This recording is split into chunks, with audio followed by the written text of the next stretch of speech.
Ladies and gentlemen, welcome back to the channel. While I continue to get dressed, welcome back to Triumph Aberdeen, home of Sherlock's motorcycles, and welcome to the Daytona 660.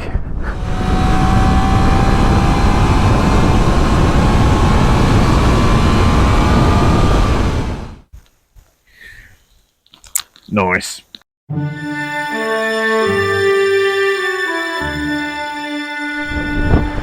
Right, never sat on this before, never swung a leg over it. Let's try and adjust these mirrors so we can actually see something. Here we go. It's very narrow.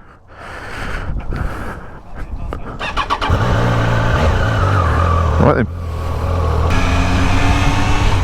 I think this is literally the only place in Aberdeen where it's not raining today, and it is absolutely freezing. I've got my winter gloves on and it's, yeah, I don't know, it's about 6 degrees I think. With the wind chill, feels like it's about minus 6. Anyway, hopefully this GoPro battery lasts. So here we are on the new Daytona 660. First impressions is it's actually quite comfy. It's not too cramped. Quite, oh, that's neutral. Quite a weight to it. It's not. Instantly, it feels like there's quite a bit of weight to it. I think it's 200 kilos. You have to remember that it hasn't got a quick shifter like the 765. So yeah, I'm 6. If you haven't seen the channel before, or you're not aware, I'm just short of 6'4". So jumping on it, what does it feel like initially? Seat's comfy. The being 6'4", the hip to peg ratio isn't too bad at all. You kind of feel like you're part of the bike. Sit quite close to it. Ergonomics are pretty good. 94 horsepower.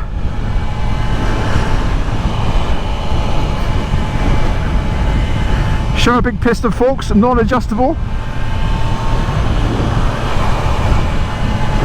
But it feels good. It actually feels very much like a CBR 600 in some respects. Squeezing the brakes feel pretty sharp. Braided brake lines as Triumph fit from standard on all their bikes, I think, since year dot, I think, pretty much. As I mentioned before, it's something that certainly a lot of manufacturers should be doing, I think. Come on, people. Okay, I don't know why I'm stuck here.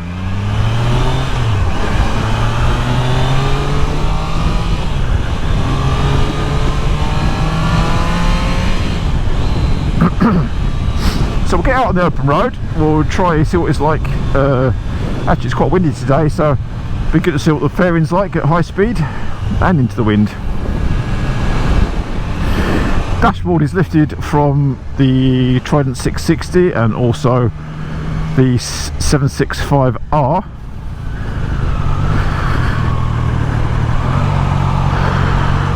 Very clear. This does actually feel very much like a sports tourer. The fourth gear, 68 miles an hour.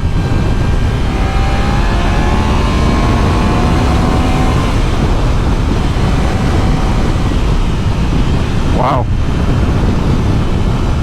Okay, so I don't know how the audio is coming through, but there's quite a lot of wind blast on my chest, just where the camera is here. It's quite a lot of wind blast just underneath my neck, and I'm a little bit taller. But it's comfortable for me. It's got a good peg seat, handlebar relationship, clip-on bars as well. So as you can see, just this wind's a bit.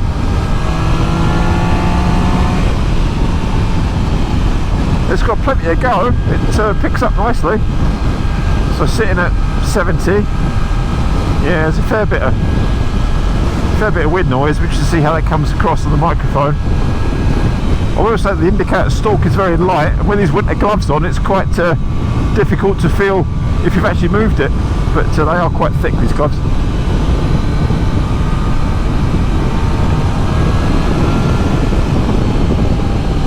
But certainly wind on power from 60, 65 here up to cruising speeds, very good. Very smooth as well, smooth engine, very smooth gearbox. And so far as we travel down the A90 here, the suspension's very smooth, quite plush. It's certainly a lot softer and a bit more pliant than the 765 is by comparison. This is a nice little bike. Initial impressions after 10 miles. A nice little place to be. There's no vibration through the pegs. Very, very little vibration through the bars at 75 here. Indicated 75. But yeah, there's quite a lot of wind noise, as I'm sure you can probably hear. It's not bad. I don't feel like my head's getting a lot of turbulence, but it's just quite noisy air that's coming off the screen. So maybe for someone my height, you might be better off with a double bubble screen just to try and flip it up there, or get one of these 20 pound flip bits that clip on here and just to flip it up a little bit. But it's okay. It's quite livable. But it's got plenty of poke for 94 horsepower. It's quite narrow in the front here as well, around the cockpit. It's very almost like an ER6 or something.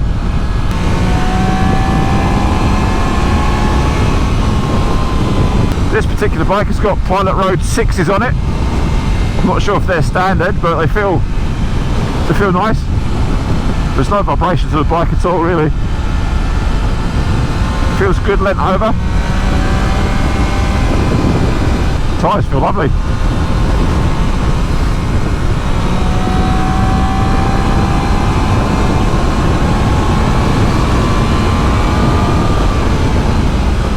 It doesn't quite have the top end pull that the 765 are. The 765's got, but as to be expected, it's nearly 30 horsepower down. I'll tell you what, if I put that engine in this, what an absolutely corking little bike. Oh, but that would be a Daytona 765, I believe, but a bit more comfortable. This is more comfortable than a normal Daytona 675 that I've ridden previously. A bit more sports touring oriented. The engine sounds lovely as well. It's got a nice rasp to it. Getting covered in muck now. Clutch is nice and light. Brakes are good. The padding on this seat is actually really quite nice. It's actually alright.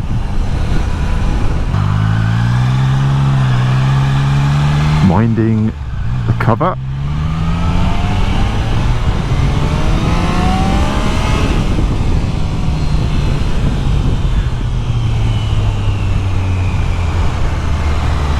Now I do believe this has different riding modes. I'm going to try and find them. I don't know where they are.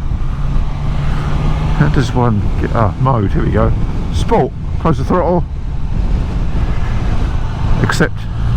Yeah, I think we're in sport. Third gear.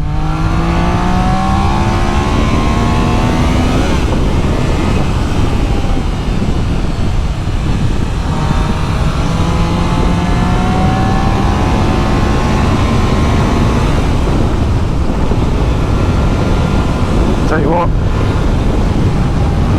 this is a really nice little bike. So I guess this is real world riding. It's soaking wet, it's freezing cold, and it's actually quite a nice place to be. You can certainly do good mileage on it, but the wind on my helmet's quite a lot. Lovely smooth gearbox, really nice.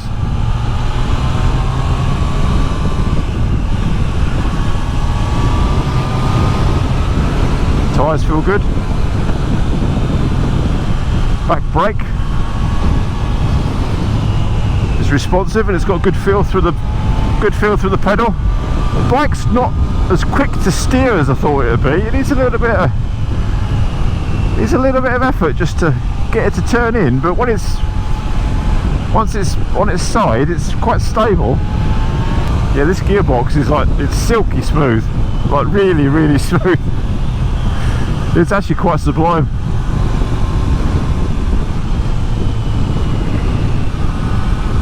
It's maybe a little bit too soft. This suspension was a bit saggy over that little bump over that bridge there. Let's brake a bit later. Yeah, there's no issues with the brakes anyway. Brakes are lovely. Second gear, let's give it a handful in a minute.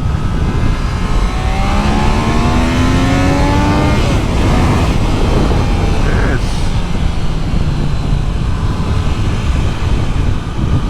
She's definitely got some poke.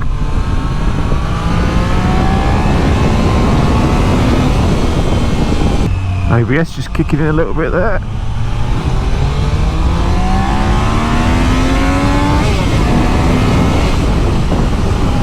It certainly doesn't have the top end rush that the 765's got, and I think that was always going to be obvious, that it's a completely different engine, albeit it's the same engine that's at the Triumph, as we know. Difference being that it's got different cams and it's got different tuning, and the throttle body is the whole 9 yards. It's got one throttle body per cylinder, whereas I believe the Trident's only got one. But yeah, it's a very nice little bike. The seat is comfortable. There's not a lot of space to move around on it, but you don't really feel like you need to. But yeah, we need to adjust yourself. There's not a lot of space between the seat and the tank, but it is quite comfy. It's definitely comfortable. 40 mile an hour, six gear. That's full. That's throttle to the stop. And it's yeah, very, very smooth. The engine's very tractable. For the road, it's got plenty of power, plenty of flexibility. Back in 2005, I had a Daytona 600 myself, which was the first. That was the inline 4. That was the inline 4 Daytona 600, the one that won the Isle of Man TT with Volmoto. It's road manners are similar to that, actually, in a lot of ways. The way it handles, although this does feel heavier. This certainly isn't a light bike. Certainly isn't quick to steer. But when it's leant over, it's very. Let's stay at this road. When it's leant over, it's certainly very, very stable. To be honest, the suspension, it would be quite soft on track if you're thinking of that, but it would certainly do it. But more to the point, this is a road bike first and a track bike second. But you could ride this on the track and it'd be okay. It'd be good fun. Just not quite as sharp as the 765 is. But again, it's a different bike. The flexibility of the engine is fantastic. It's so smooth, and the engine braking's quite impressive as well. Pilot Road 6s, I can see this is actually the first one ridden on these Pilot Roads. I can see why they get such a good reviews. Plenty of feedback through the tyres. Bum on seat feedback through the tyre feels good. Front end feels very planted. You know what the tyre's doing. You can feel the ripples in the tarmac. It talks to you well. You probably already know if you're looking at this bike that it's got a couple of different modes: road, rain, and sport. I would just leave it in sport myself.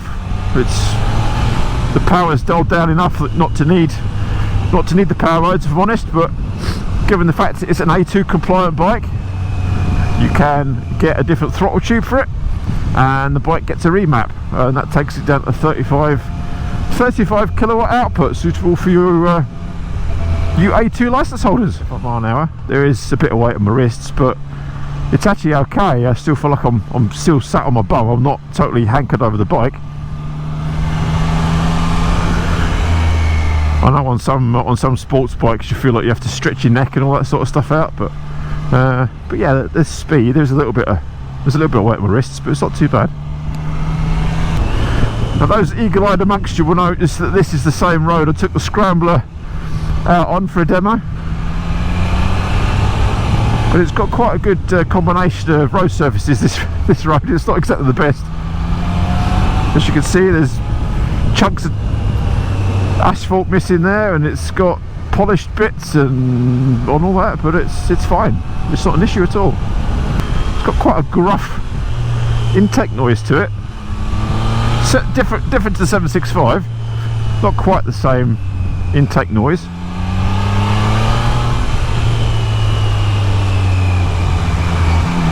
Hopefully you can hear it.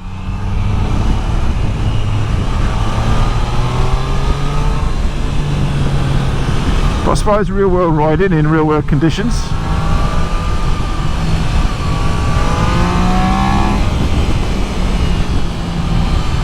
Hands are quite well protected from the elements with these with this little fairing.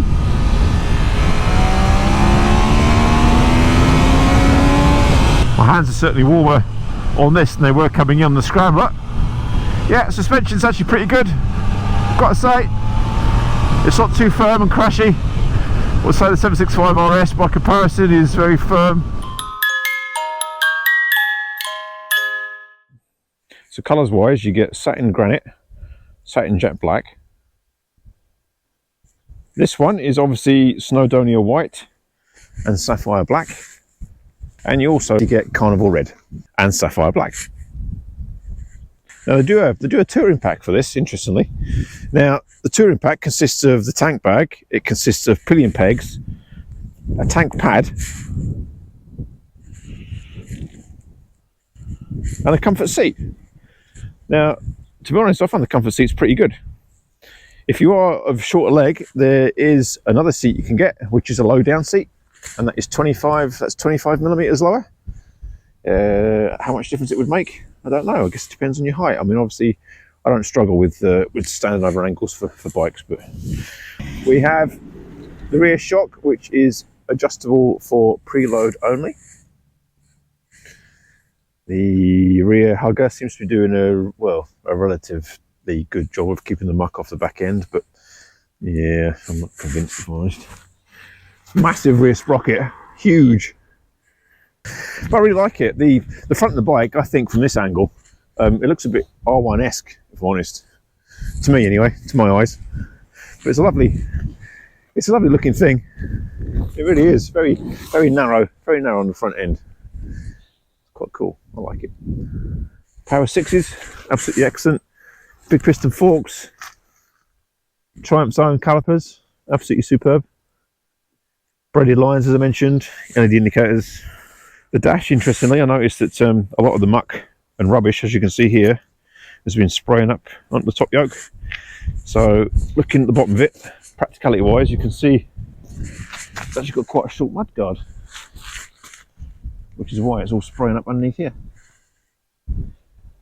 Yeah, you can see the road muck and film on there. That's for the dash. We have sport, rain and road. And we can go back into sport.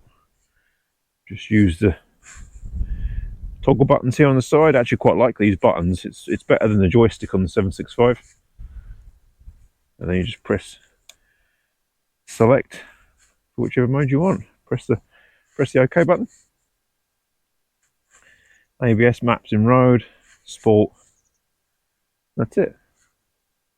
So you can adjust the brightness of the display, temperature with the up and down arrows, go left and right. That's it. Quite simple, quite straightforward. Quite like the finishing touches around here on the dash. It's quite nice. Here comes the rain. So yeah, all in all, not bad at all. Let's just jump on this and let's just see how we fare regards to sitting on the bike for my height and how you think it looks.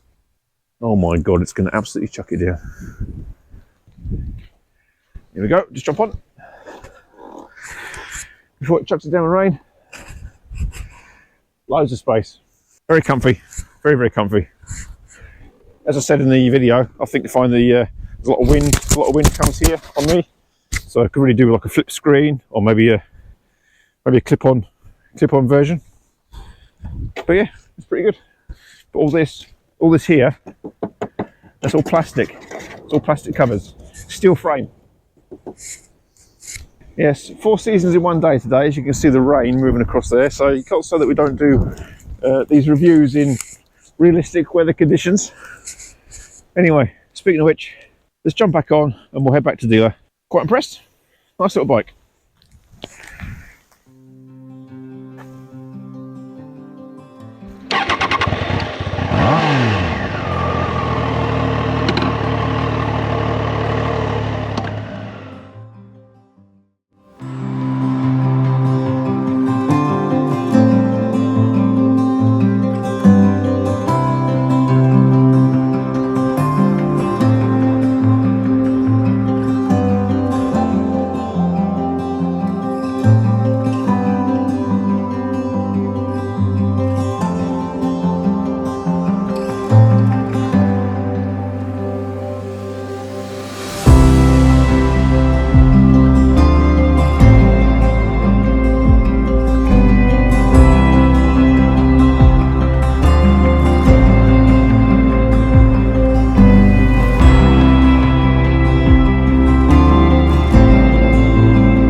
Back at Sherlock's, so a massive thank you to them once again for allowing me to take this out and do a video on it. It really is much appreciated. Well, what can we say? It's been very windy. Certainly, as far as test rides go, it's been a tale of two halves for sure. The first half was absolutely soaking wet, hailstones, but what a bike! What an absolute bike! As a package, as a what's the word? What's the terminology? As a cohesive package. An all-round bike, it's unreal. Everything just works. It's you know, it's almost like your typical Honda. You just jump on it and you just feel totally at home with it. It's really comfy. Weather protection's good. I noticed that a big difference coming back up the dual carriageway there at 75-80, just cruising along. It does enough to keep the wind and rain off the lower part of your body and off your hands. Big difference, as you can see there. Obviously, the mud and the muck's coming up underneath here. I think probably because the front mud guard's that little bit shorter. My bum's still wet, but that's from riding in here this morning. But it's really good, and certainly the run back was a bit drier, so I could actually wind it up a little bit and lean it over a bit more. And it's just so planted. It's a little bit heavier to turn, a little bit slow to turn compared to the 765, and I shouldn't really compare it to Street Triple, to be honest, because it's not that. But I'll be honest, hand on heart, if I'd have ridden one of these first before the 765, I would have been really tempted to go for one. Personally, I think if they did one of these in cosmic yellow, I think it'd be absolutely amazing. I mean, it's a really good bike as it is. As a package, it's absolutely fantastic. Everything just seems to work. It's as it needs to be, where it needs to be. The ergonomics of the bike are fantastic. For a first bike to then go ahead and get it de-restricted if you're having to pass your test, it's just phenomenal. It's what a package. Yeah, there's a few little things. I do think it's quite I think being the steel frame, as you can see, this steel frame, and all this is, as I said earlier, all this is plastic. But you know, it's well screwed together. It's relatively well finished. It's not a bad looking bike. Stick a tail tidy on it. It looked really good. I do love the front end of it. I love the headlight. I think this angle here, there, is really good. The mirrors work really well. They're very clear. 70 plus mile an hour, and the mirrors are crystal clear behind you. It's like a sports tourer. You can get heated grips for it. You can get a tail pack for it. You can get a tank bag for it. You get grab rails for it. I would have no issues in disappearing on this for a weekend or a week away down in Spain or wherever. It would easily do it. Personally, I don't think you need the comfort seat. That does come as part of the touring pack.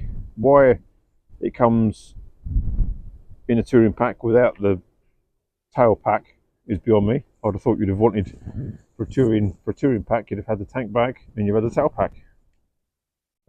Also comes with the tank pad. It's also available with a tracker. You can get the alarm. You can get your usual paddock stand. You can get your paddock bobbins and other bits and pieces. I'm surprised it doesn't come with a different screen though, I'll be honest. It was actually better coming back, I think, just when I went out earlier. I think the wind was just that bad. It was just hitting me in the bottom of just underneath the helmet, but it's not uncomfortable. It doesn't give you neck ache, it doesn't give you backache. All in all, a cracking little bike. Really, really impressed. And like I say, I stand by what I say. If I'd have ridden one of these first before I rode the 765 RS, and I wasn't interested in track days, I would have been really, really tempted. It's a bit down on power, but I mean the thing just it loves to rev. It loves being revved, and the harder you ride it, seems to be the better it gets. On track it'd be a bit soft, but to be honest, it wouldn't really matter because you'd be having so much fun. I love it. It's really, really good. So there you go. Get yourself down at your local Triumph dealer. Get yourself a test ride. Quite blown away with this sort of bike. Absolutely fantastic. 14-litre tank. Yeah, it might be a bit small for touring, but yeah, I'd be interested to see how many miles you get out of it. 120 miles is probably enough. All in all, what a lovely piece of kit. So, from a very changeable day, thanks very much, and we'll catch you on the next video. Awesome.